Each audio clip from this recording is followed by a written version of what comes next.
In surprising news today, Carnival Cruise Line announced they'll be closing their doors at their corporate headquarters within the next 2 years. Plus, MSC is inviting you to be a swinger on their newest ship. And should those do not disturb signs in your cruise cabin actually mean don't disturb? Let's roll the intro.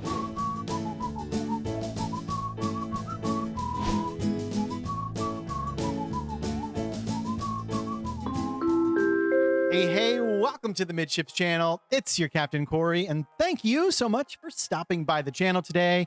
And let's get things kicked off with a question of the day. Question: what distinct feature can you find outside of the entrance to Carnival Cruise Line's corporate office? Let me know your answer in the comments down below. And conveniently, that rolls us right into today's top cruise news story of the day. Carnival Cruise Line is closing its doors at its corporate headquarters in the Miami, Florida area. This is the location that the cruise giant has operated out of for over 30 years now. The current CCL HQ, that's kind of fun to say, it takes up just shy of 500,000 square feet, and Carnivals say that that's too much for them. I guess they just haven't been spending enough time at their own buffets. Here is what's going on. Carnival will be relocating their corporate headquarters. There's no clear indication, no address of where the new CCL HQ will be. Carnival just doesn't feel like they have a need for this much space anymore. They paid a mere $16.6 million for their current headquarters back in 1983. And something tells me Carnival is about to cash in bigly, as some people would say, on the sale of their current headquarters, CCL HQ. Real estate, especially the office market, apparently down in Miami, is said to be really hot right now. Values are really high in that area of the world. And maybe Carnival can do something fun with that big funnel sitting out front of their current building. Yes, that's the answer to the question of the day. It's a big funnel. Carnival, if you want to see that in the background of the Midships episodes, I'll give you my address.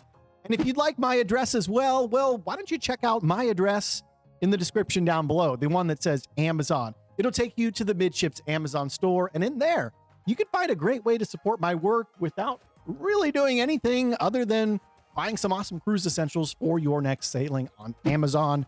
Check it out. There's a link in the description down below. Thank you for your support. Now, let us proceed with the cruise news. You are undoubtedly familiar with the Do Not Disturb sign, right? The age-old red piece of paper that can be found in nearly every cruise cabin. And on a Carnival ship, these little signs say snoozin' or cruisin'. Now, one guest on a recent Carnival cruise is upset because they say that their stateroom attendant ignored the fact that their door sign said snoozin' or cruisin', and they just came into their cabin like that sign didn't even exist. So just how much authority does a Do Not Disturb sign really have on a cruise?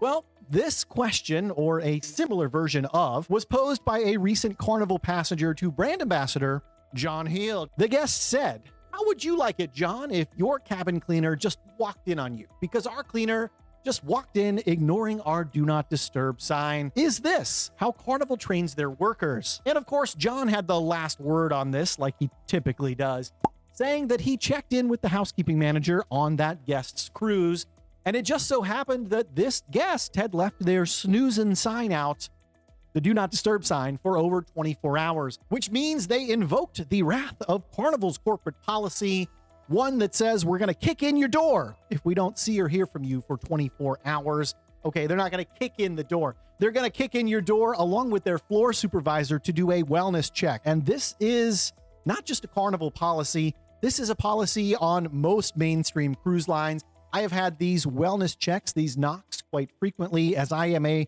perpetual Do Not Disturber signer user, a perpetual user of the Do Not Disturb sign. And basically that sign, I found at least, it only buys you a little bit of time without real disturbance. That's all I'm going to tell you here. So if you don't like a disturbance in your force, make sure you check in with your cruise cabin steward once per day, and then you can perpetually leave that sign up out front. Right, moving along, where's my MSC cruisers? I know there's a ton of you out there. We're talking MSC World America, a ship that just hit a huge milestone over in France at the Chantiers de Atlantique shipyard. For this, the newest and largest ship in MSC's fleet, World America was officially floated out. She's in the water, floating right now. A short ceremony took place just a day or so ago, marking this major milestone in the shipbuilding process, and that will free up space now for MSC to start building the World Asia, which is on the horizon a few years past 2025. Now, World America still has plenty of work to be done on her, a lot of interior fitments. Again, this ship doesn't cruise until right around now in 2025. So we've got like a full calendar year left, essentially, of work that needs to be done on this ship. Mark your calendar. Because a year from now, you can become a swinger on the World America. That's because MSC just introduced a new state-of-the-art, one-of-a-kind attraction at sea that's being installed on World America. This is an over-water swing. That's right. I told you you could be a swinger. That's right. The attraction is called Cliffhanger, and it's set to dangle you over one of the upper decks of the ship, cantilevered over the edge. In the imagery being released, you can see these MSC swingers get a wonderful view of Ocean Cay. You can see the lighthouse in the background. I'm hoping to try swinging on MSC, even though I'm kind of afraid. I'm a little shy. I'm kind of afraid of heights. The ride itself features dual swinging seats. It looks like even if you're by yourself, though, you can swing alone, which is good. You don't have to swing with a stranger if you don't want to. MSC says this ride will propel you back and forth and back over 160 feet above the ocean. You'll be locked in by a T-bar going right up between your legs. Pretty confidence-inspiring if you ask me. It looks a lot more tame, though, than the most recent thrill ride that MSC installed on a ship.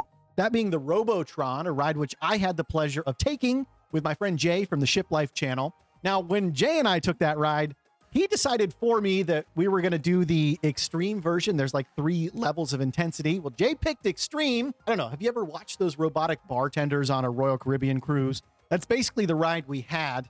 Well, I'm assuming the Cliffhanger, the swinger ride, will be a lot more tame moving forward. And that's solely because as a person swinging out over the ocean, MSC can't afford to have guests losing and dropping things over the side of the ship, and things will fly out. So there's going to have to be a little bit more of probably stringent policies surrounding Cliffhanger than Robotron. I don't know what the current policies even are for Robotron. It's been like a year and a half since I was on that ship.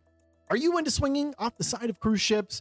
Let me know your thoughts on this, on Cliffhanger, in the comments down below. Right above the comment section, don't forget there's a like button. It looks kind of like this. It's a great way to tell YouTube you love cruise content, and maybe they'll show you some more if you click it. Thank you so much for stopping by the channel today. And as always, until next time, we'll see ya on the Midships.